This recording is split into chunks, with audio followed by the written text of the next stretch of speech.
This video is about Delia, who's 55 and just recently divorced.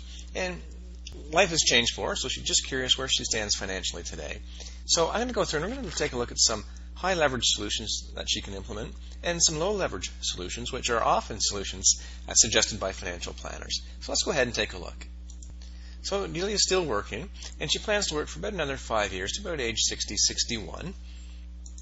And in retirement, she's looking for an income of about $50,000 a year after tax. And of course, this is the amount with inflated dollars. When we look at her net worth, we can see her net worth is sitting about here right now. It's increasing till retirement. And then, of course, she's depleting her assets. And then these are her RRSPs, non-registered accounts here. And we've got this gap that we need to fill. Okay? So now what I'm going to do is I'm going to make a comparison between the current situation right here, and on this side, I'm going to take a look at some of the common recommendations that a financial planner might make. So here we are, and we recognize this is the gap. So one suggestion might be to pay off the $77,000 mortgage right now using investments that Delia has, and then instead of making mortgage payments, make RRSP contributions. And when we do that, we can see there's very little difference. So it's not necessary to pay off the mortgage just yet because we have the assets.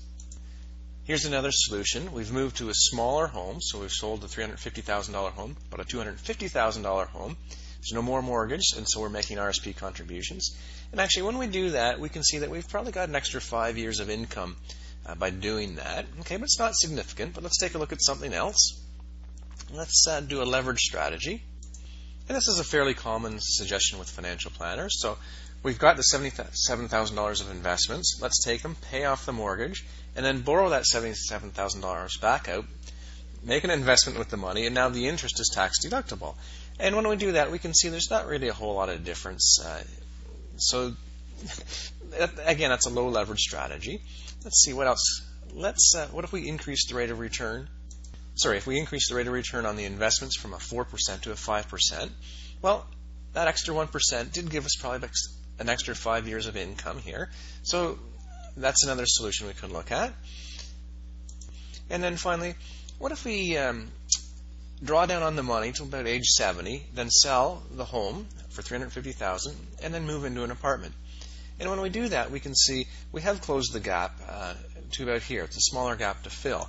However, if we look at the net worth, our net worth is empty here, and if we go to the net worth here, we've spent everything here, so we didn't really solve anything.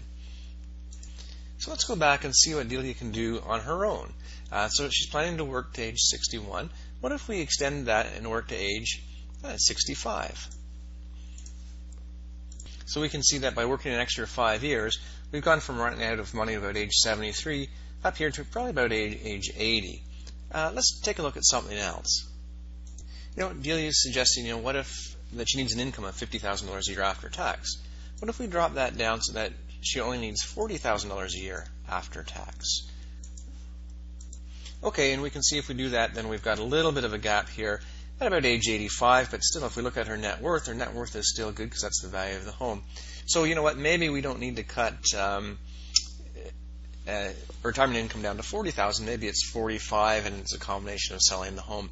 But the idea is here we can see that there's some things that Delia can do that will have a significant change, much more significant than some of the financial planning tactics that may be suggested.